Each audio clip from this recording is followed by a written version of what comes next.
Voilà, donc normalement c'est reparti. Est-ce que vous pouvez dire dans le chat d'appuyer sur F5?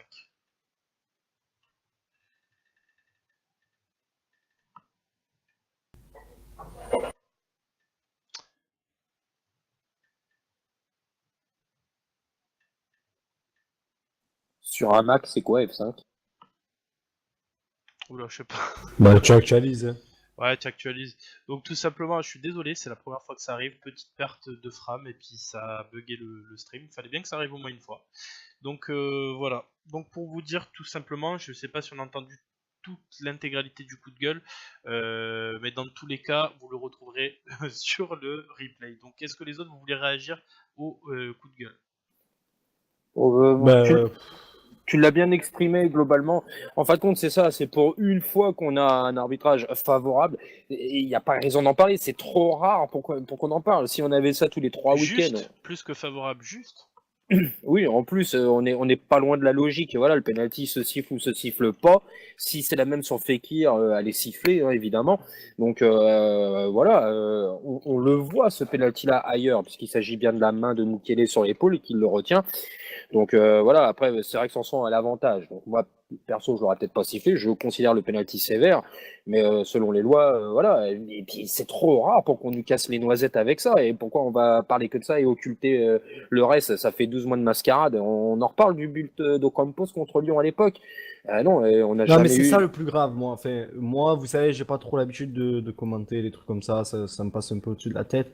Mais c'est vrai que pour moi, il n'y a pas penalty, je vais le dire clairement. C'est pas un scandale qu'il soit sifflé, mais pour moi, il y est pas. C'est Bon, à l'appréciation de l'arbitre en fait. voilà, mais je pense que c'est pour ça qu'on te ressort l'histoire du hors-jeu derrière, parce que bon, je pense que n'importe qui regarde un peu le foot est au courant de ce qu'est l'action de jeu, même s'il touche pas le ballon. Donc on nous ressort ça derrière, on nous en fait une polémique, et après tu le vois de partout. Je vais pas citer de nom pour froisser personne, parce qu'on sait que Pierre Ménès et compagnie nous écoutent, mais c'est vrai que tu entends parler comme si c'était un truc de fou, comme si l'OM avait des pénaltys tous les week-ends, Et alors surtout, que on occulte les autres faits. sans faire le parano, quand Lyon ou une série méritait ou non de penalty, je vais même pas donner mon avis, on n'en faisait pas tant, on ne demandait pas s'il y avait quelque chose de bizarre et tout. Donc ça y est, c'est l'OM, un penalty depuis 10 mois, et de suite c'est une polémique. C'est quand même assez incroyable, mais bon. Ouais, mais comme je disais, c'est surtout que ça occulte les autres faits. C'est un véritable scandale ce qui s'est passé avec Marsal, c'est un véritable scandale ce qui s'est Ouais, mais passé. ça arrivait au point nommé en fait. Là, ces litiges à Montpellier, ça arrive au moment. Ça a permis de pas revenir sur les deux gros faits marquants du week-end et de deux clubs qui sont protégés par la LFP parce qu'il y a des ententes, il y a de l'amitié, il y a des monts de quartier, enfin il y a plusieurs choses. Donc voilà, et ben nous on paye aussi notre arrogance de vouloir être un petit peu indépendant à tout ça et pas être dans le star system. On fait avec, on fait front. Finalement, tout ça, c'est logique. Ça me surprend même pas. Mais bon, à nous de passer outre. C'est bon, de manière, le match sera pas rejoué. On a ramené un point de Montpellier. On est dans le bon wagon. Donc, limite, faut passer à autre chose. Faut les laisser parler parce qu'ils en ont besoin, parce que ça fait vendre, parce qu'ils ne nous aiment pas. Nous, ça nous enlèvera pas notre amour pour l'OM. Donc, next, next. Vivement Allez, d'autres faits de match ailleurs pour qu'on l'oublie vite. bon bah allez, on va passer. Mais c'était bien de le dire. Et surtout, si vous avez d'autres personnes qui viennent vous saouler avec le penalty, pas penalty, sachez qu'il y a la faute, elle est sifflable. Après, c'est à l'appréciation de l'arbitre. Certains diront que ça se siffle pas, d'autres que ça siffle. C'est comme ça, l'arbitre a pris une décision. C'est bon, il y a eu d'autres matchs où ça a été contre nous, on en est bien content. Voilà, point. Donc on va passer à la cinquième partie. Donc OM Salzbourg au Vélodrome. Au lieu de vous faire une composition avec l'équipe de Salzbourg, je ne sais pas ce qu'ils vont aligner, donc ça sert à rien de spéculer. On va se concentrer essentiellement sur nous. Je vous ai mis un petit exemple de ce qu'il pourrait avoir, parce que pour moi, Garcia veut vraiment la jouer, contrairement à ce qui se dit, à ce que beaucoup disent même. Et donc du coup, il a su reposer peut-être quelques éléments en faisant ce turnover encore une fois. Et c'est pas dit que justement on voit pas ce type d'équipe que je vous ai affiché à l'écran, à savoir le retour d'Ocampos, j'ai écrit Ocampo, pardon, à gauche, Lopez au milieu, parce que ça fait un moment qu'on n'a pas revu Lopez aussi, et que peut-être que lui ferait du bien, il a repris un petit peu du poil de la bête. Tové à droite, ça c'est indiscutable. Gustavo, Zambo ou Sanson pour faire plaisir à Zempe. Merci. Amavi qui est un petit peu fatigué, donc aussi peut-être. Il est suspendu à ma vie. Hein. Il est Ah, il est suspendu, suspendu. ouais. Bon ben Ouais. Rokia, tout simplement. Excusez-moi. Ou Sakai. On ne sait Ou jamais. Sakai à gauche, parce qu'il a dit que Sakai jouerait à gauche en cas d'absence d'Amavi. Donc on pourrait voir pourquoi pas Sakai à gauche, Sarr à droite. Le retour de Rolando, ça on n'a pas dit un mot là-dessus, mais est-ce que vraiment la charnière Abdenour Rami, est-ce que c'est super ou est-ce que c'est pas mieux en fait avec Rolando tout simplement? Enfin voilà. Moi, j'ai un avis, moi. J'ai un avis. Je pense que pour l'instant, notre ami Abdenour, il a de la chance d'avoir eu de la mauvaise adversité. Mais il y a une action hier qui m'a fait mal au cœur. C'est la toute première occasion Montpellier-Rennes où je sais même pas qui c'est qui déborde côté droit. Et en une touche de balle, il lui met un crochet. Abdenour, elle est complètement aux fraises. Derrière, le mec, il enroule. Et puis bon, Mandanda arrête la frappe parce que bon, la frappe est assez mauvaise. Mais quand tu vois ce qui s'est pris là, le père Abdenour, ça fait un petit peu flipper. Hein. Je pense pas que Rolando se serait pris la même. Hein. Rolando, quand il est pas balle au pied, il va quand même assez vite au final, je trouve. Ah bah Non, ça, mais moi, je vous l'ai suis dit. pas Hein. tout à fait d'accord avec ce que tu as dit, FX, qu'il a Oh, bah, profité d'une mauvaise adversité. Je sais pas si tu bah, penses à qui je tu pense parles. à Caen, Doria je pense Sertic, à peut-être. Guingamp et je Ah, pense ok, à... tu pensais à nos adversaires, Non, je croyais. les adversaires, ouais, joueurs à nous. les matchs qu'il a joués, Ok, en fait, ok. ça a été parfait pour lui parce qu'il a jamais été sollicité à aucun moment, à part hier où je te dis cette occasion qui est franchement complètement anormale. Mais donc pour l'instant, il sort sans une bonne vague, mais il y a du placebo dans l'air, quoi. À mon avis, la première vraie adversité, et puis on va vite s'apercevoir qu'il est pas au top. Moi, je resterai sur Rolando. Et pour revenir au match de Salzbourg, parce que c'est le sujet, ta compo, elle est presque évidente et logique. Et moi, personnellement, je te suis dans ton raisonnement. Là. Ouais, Zempe, est-ce que toi tu vois quelque chose de différent? Peut-être le retour Alors, de Mitroglou en neuf. pour l'attaquant de pointe, je sais pas du tout s'il va choisir NG ou Mitroglou. Ça m'étonnerait qu'il remette Germain qui a joué et qui en plus s'est fait un petit bobo. Je pense, ouais, soit NG, soit Mitroglou. Je pense plutôt qu'il fera jouer Mitroglou parce que c'est quand même un match important et que je pense que pour les matchs importants, il préférera mettre Mitroglou. Lopez en 10, pour moi, c'est normal. J'espère qu'il le fera d'ailleurs. Après, bon, ben, à gauche, je pense qu'il mettra Sakai parce que je pense qu'il fait pas encore. Il fera pas confiance sur un match comme ça à Rokia. Et Rolando, il fait un match sur deux quasiment entre les deux, donc je pense que ce sera Rolando. Et j'espère parce que Abdenour, moi, pour rejoindre FX, il a parlé de cette action, mais même sur le match en entier, je l'ai trouvé quand même quelquefois assez friable plusieurs fois dans le match. Et c'est un peu ce que j'avais dit. Abdenour, j'ai un peu l'impression qu'il a quelques petits problèmes de concentration et tout. Alors je sais pas. Vous savez que c'est pas un joueur en qui j'ai confiance, donc peut-être que mon jugement est un peu altéré, mais bon, pour l'instant, il m'a vraiment pas convaincu. Je suis d'accord sur le fait que c'est l'opposition qui l'a rendu fort. Et Rolando est extrêmement solide jusqu'à maintenant, donc je lui ferai confiance pour un match comme ça, à part si Rami veut souffler, mais apparemment ce sera pas le cas. Ouais, John, est-ce que tu fais ce même constat-là? Et surtout, est-ce que tu penses que Mitroglou, en fait, est-ce que c'est pas le match justement où c'est la qualification, au sortir des phases de poule? Est-ce que s'il marque sur un match comme ça peut pas totalement le relancer, tout simplement? Bah, il faudrait qu'il marque au moins, pour le relancer, il faudrait au moins qu'il marque 2 buts, quoi. Mais il faudrait pas qu'il passe 3 quarts d'heure, 3 quarts d'heure. Il faudrait pas qu'il doive faire au moins 5 tirs pour qu'il marque son premier but, quoi. Sur 5 occasions, quoi. Faut qu'il marque direct, quoi. Parce que quoi qu'il arrive, s'il marque d'une heure 20 sur 10 tirs, ça dépend de la Ça fera situation. du Gomis au final, hein. C'est un peu ça du Gomis, hein.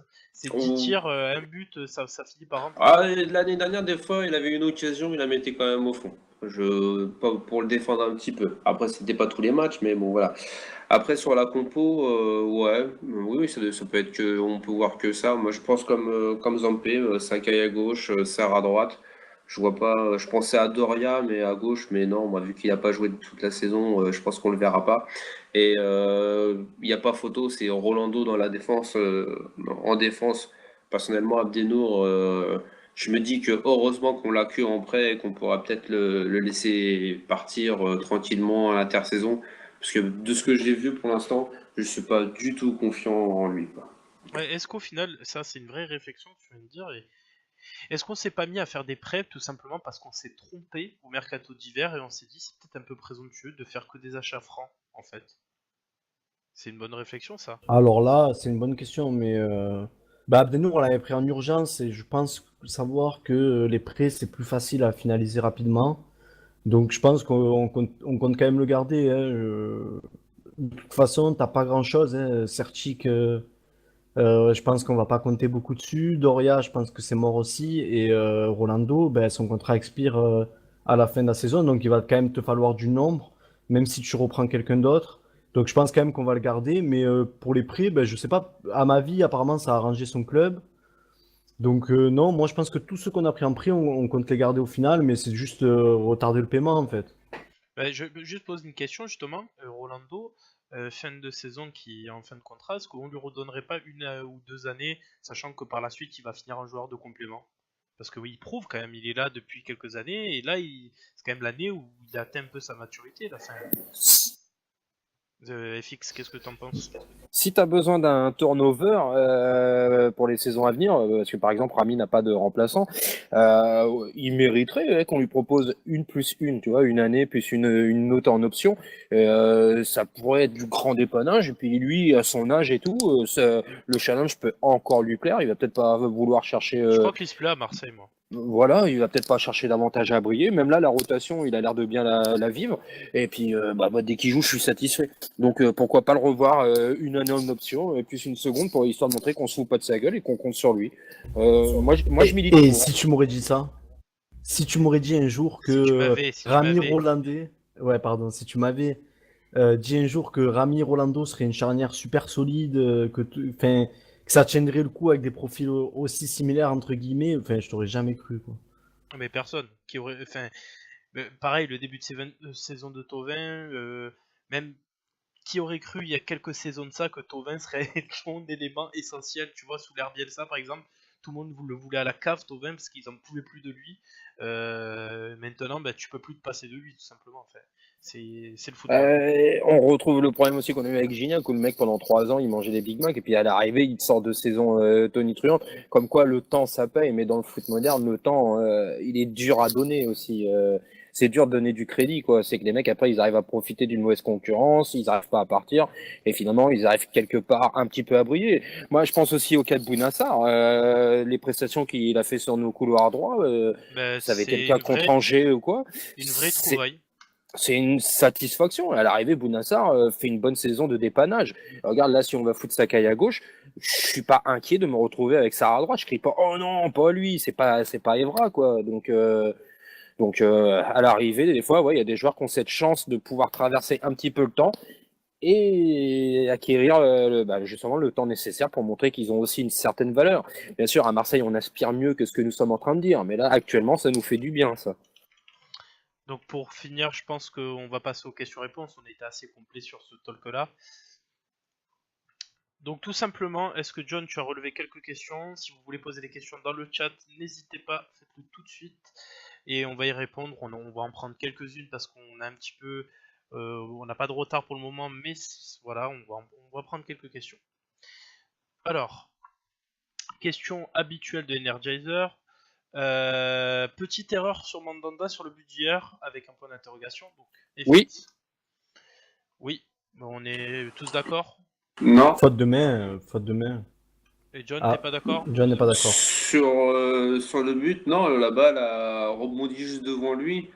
C'est une faute d'appréciation, mais la frappe est bien frappée.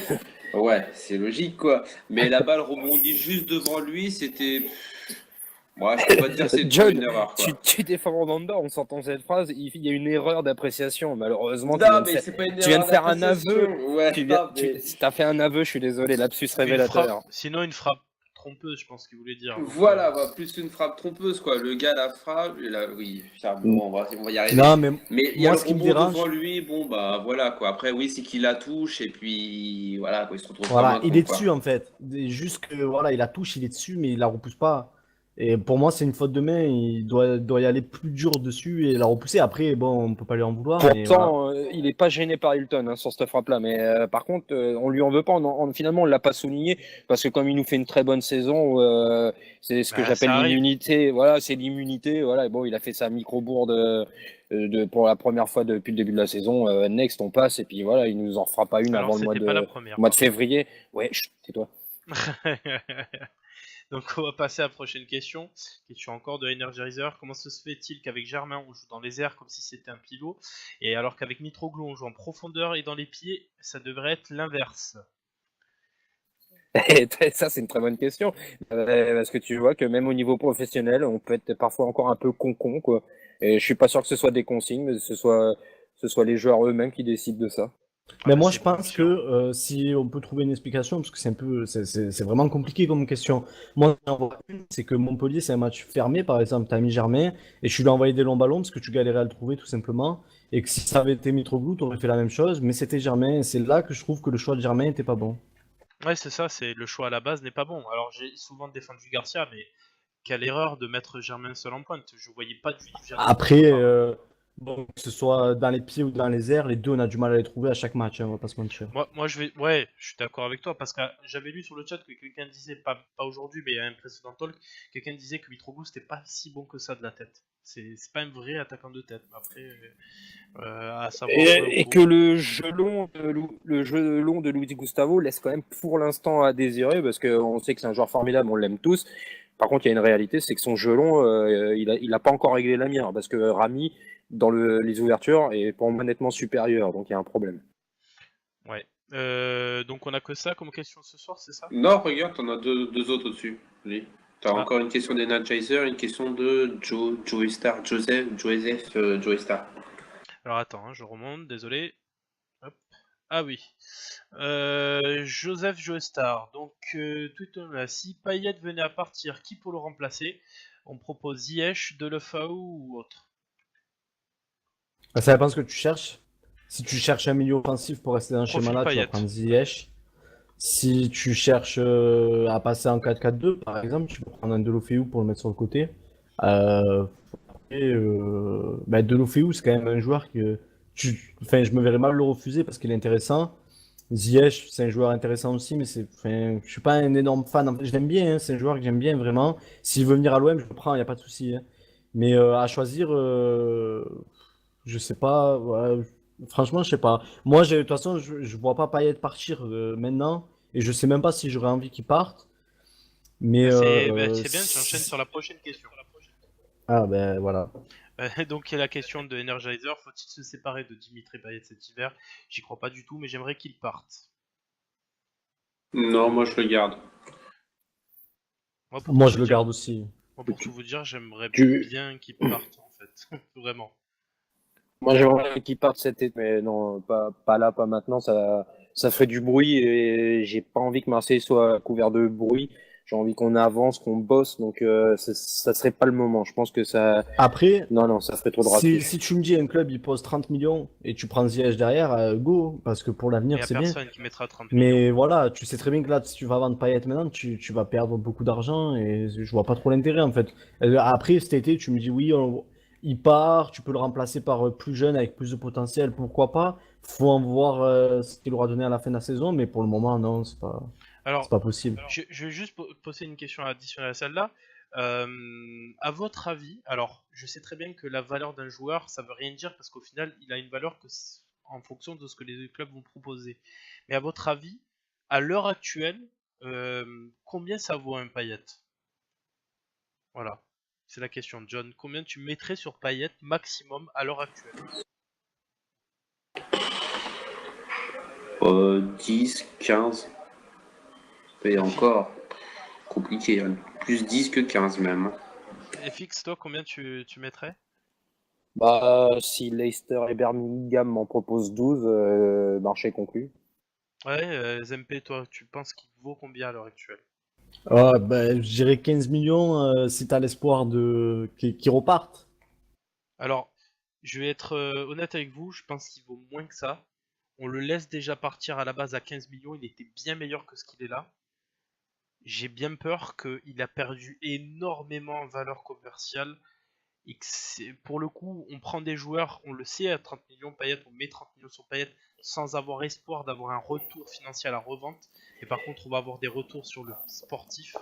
Malheureusement, je pense réellement que c'est une erreur. Si Juste. t'es Ouais. un bon agent, si t'es un bon agent, par exemple, je me transforme en agent, je sors l'Asto Club Acquéreur, Dimitri Payet est sur les 5 dernières années en Europe le joueur qui s'est procuré ou a fait procurer le plus d'occasions pour ses équipes. Dans les 5 dernières années, il est numéro 1 en Europe, au-dessus de tout le monde, au-dessus des Ozil, des Neymar, tout ce que tu veux, si t'as un bon agent. Mais ça peut t'aider à en gratter 12. Juste un petit bémol, quand tu dis qu'on l'a vendu 15 millions et tout, moi j'ai sauté au plafond quand on m'a dit que Payet il partait à Oui, 15 c'était millions. pas assez, on est d'accord. Il était vraiment pas bien vendu du tout. On va passer, c'est question de Steven dans le chat, 170577. Sinon, ne pensez-vous pas que si Germain jouait en 9,5, le joueur qui serait le meilleur à lui adjoindre niveau complémentaire, ce serait justement Mitroglou. Donc lui pensait à Mitroglou Germain avec Germain en 9,5.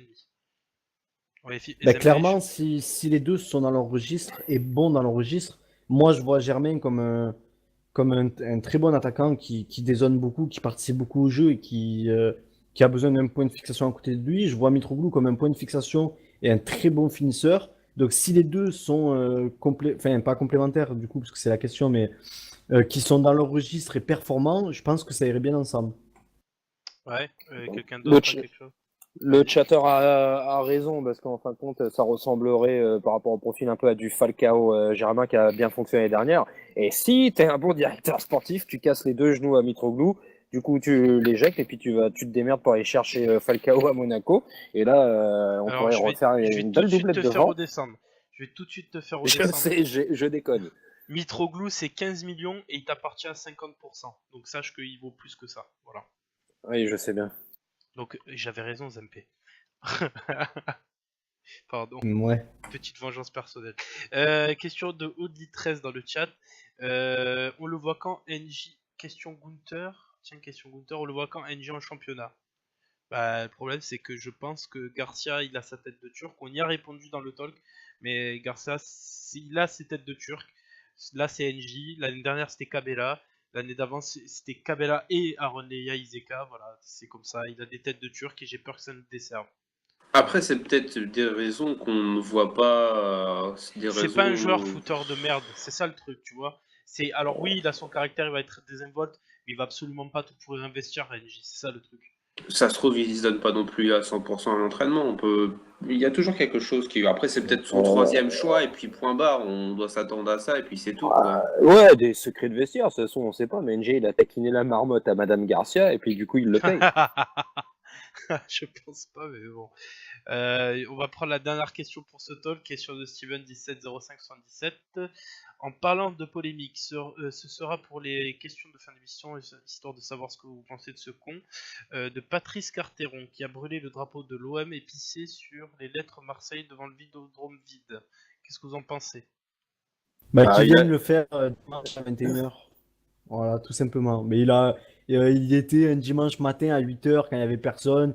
Maillot du PSG devant le Vélodrome, il a brûlé un drapeau. Bon. Et la vidéo elle dure 40 secondes, il se cache pour le faire limite. Bon, il essaye de faire son buzz, mais. Le mieux, c'est de pas en parler, le mieux. Faut pas lui rendre ce service, quoi. Le problème, c'est qu'il faut pas lui rendre ce service. C'est un boxeur qui est en perdition, qui est pas bon. Qui n'a que le buzz. Il a pris trop de coups, il a un biais dans le cerveau, donc c'est fini pour lui. Ouais, c'est des gens qui cherchent le buzz un petit peu à la manière du rap pour pouvoir être reconnu et regardé. Le problème, c'est que tout le monde s'en fout.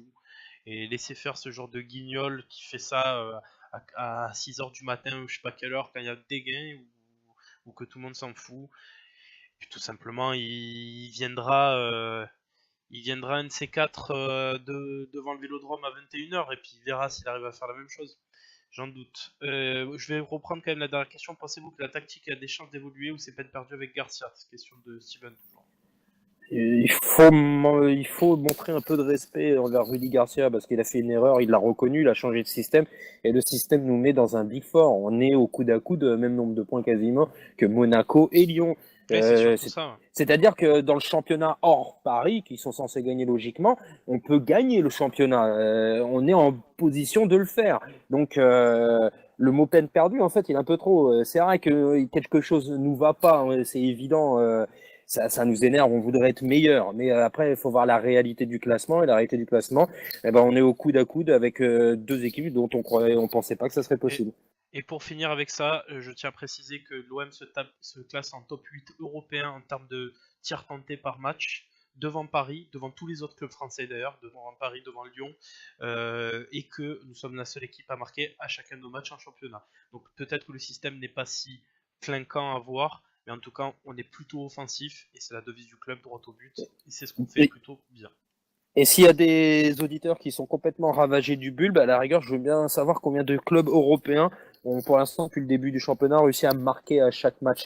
Savoir le nombre, Real, Manchester, vous nous le mettrez en City. commentaire sur le compte officiel. S'il vous plaît, ouais.